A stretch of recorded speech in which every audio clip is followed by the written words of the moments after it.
ইলিশের জন্য বিখ্যাত নিঝুম দ্বীপ সম্প্রতি পর্যটন কেন্দ্র হিসেবেও সুনাম কুড়িয়েছে। এখান থেকে উপভোগ করা যায় সাগরের অপার সৌন্দর্য।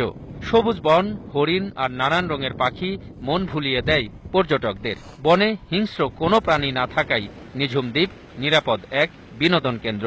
কিন্তু ঢাকা কিংবা যে কোনো জেলা সদর থেকে সরাসরি কোনো লঞ্চ যোগাযোগ না থাকায় দ্বীপের মানুষ যেমন আছেন ভোগান্তিতে, তেমনি পর্যটকেরাও পদে পদে বাধাগ্রস্ত। এই গাঁটা যায় বসে দেখতো 2 ঘন্টা, সেখান থেকে ওই ফারে যা হেরা তমদ্দি যাইতে পারে না, হিয়ানে গেছে জাহাজ পাই নাই।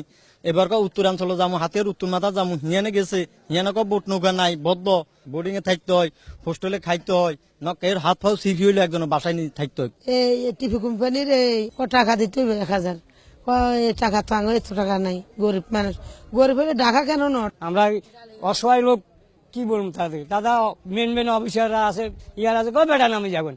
বহুদিন ধরে এই রুটে নতুন লঞ্চ দেওয়ার আশ্বাস দিচ্ছে BIWTA, কিন্তু প্রতিশ্রুতির বাস্তবায়ন নেই। নিঝুম দ্বীপ, হাতিয়া এবং গ্রেটার নোয়াখালী এর মধ্যে যদি একটা জাহাজ নিয়ে আবেদন করে আমাকে বলতো যে আমাকে সহযোগিতা করেন, তখন আমি তাকে ধরতে পারতাম যে আরেকজন চাচ্ছেন, আমরা তাকে সাহায্য করা দরকার জনস্বার্থে, কি করা যায়। ব্যক্তি মালিকানার একটি লঞ্চ ঢাকা থেকে ভোলা হয়ে তমরুদ্দি ঘাটে গিয়েই যাত্রা বিরতি করে।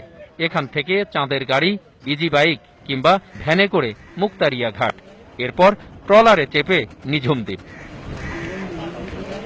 ঢাকা থেকে নিঝুম দ্বীপ আসতে যদি 350 টাকা লাগে, তার মধ্যে ওই তমরুদ্দি থেকে নিঝুম দ্বীপে আসতে লাগে আরো 550 টাকা, যার কারণে ওই পর্যটকেরা একবার আসলে দ্বিতীয়বার আসতে চায় না। টিভি কোম্পানি ছাড়া যেমন আর কোনো লঞ্চ নাই। আমার মাননীয় প্রধানমন্ত্রী সর্ববিশ্ব কিছু জানে না, বিকল্প কন্টেস্টে এখানে অন্য আরো না কারো লঞ্চ দেওয়া দরকার।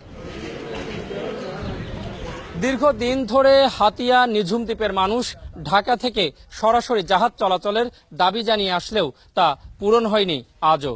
প্রিয় দর্শক, আপনার চারপাশে নানা সমস্যা আর ভোগান্তির চিত্র তুলে ধরবে 21 টেলিভিশন। এসব তথ্য জানাতে ফোন করুন, এই নম্বরে পৌঁছে যাব আমি অখিল পোদ্দার। আর 21 টেলিভিশনের ক্যামেরা আপনাদের দুর্ভোগ দুর্দশায় সবসময় পাশে আছে। 21 টেলিভিশন।